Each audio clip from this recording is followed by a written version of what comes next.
राजधानी से सटे गांव में श्मशान तक पहुंचने को सड़क नहीं, पानी से भरे गड्ढे में लाश जलाने को। जोहार झारखंड संवाददाता शमीम अंसारी। राजधानी रांची से सटे कांके प्रखंड अंतर्गत विलासगागी गांव में जो दृश्य बुधवार को सामने आया, उसने एक बार फिर सरकारी दावों की पोल खोल कर रख दी। यहां 62 वर्षीय लालजीत साहू के निधन के बाद जब ग्रामीण उनके शव को अंतिम संस्कार के लिए श्मशान घाट लेकर गए, तो वहां न तो सड़क थी, न कोई शेड और न ही साफ सफाई की कोई व्यवस्था। पानी से भरे गड्ढे, लकड़ी के कंभे पर बनाई मचान। ग्रामीणों ने बताया कि बारिश के चलते श्मशान घाट पूरी तरह जल जमाव में डूबा हुआ था। मजबूरी में लकड़ियों के कंभे गाड़कर मचान जैसा ढांचा तैयार किया गया और वहीं पर अंतिम संस्कार किया गया।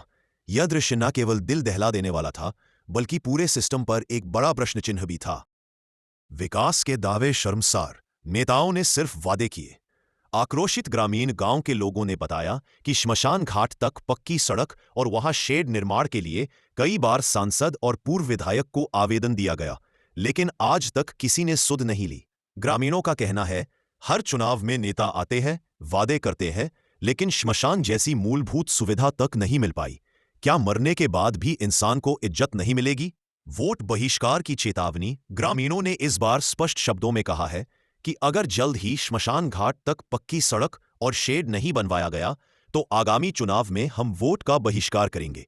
उन्होंने आगे कहा, अगर नेता हमारी मुसीबतों में नहीं आए, तो चुनाव में हम उन्हें मुसीबत में डालेंगे। विकसित राज्य के दावे पर सवाल। प्रधानमंत्री द्वारा झारखंड को देश के 10 सबसे तेजी से विकसित हो रहे राज्यों में गिनना एक गर्व की बात है, लेकिन राजधानी के बिल्कुल सटे गांव में जब शव को लकड़ी की मचान पर जलाना पड़े, तो यह तस्वीर झारखंड के विकास पर करारा तमाचा है।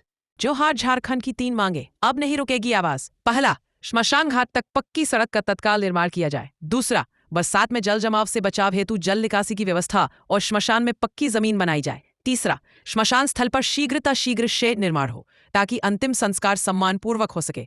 जोहार झारखंड अब जनता की आवाज बन चुका है। वादा नहीं, सवाल पूछेगा और जवाब लेकर रहेगा। जवाब दो या जनता जवाब देगी।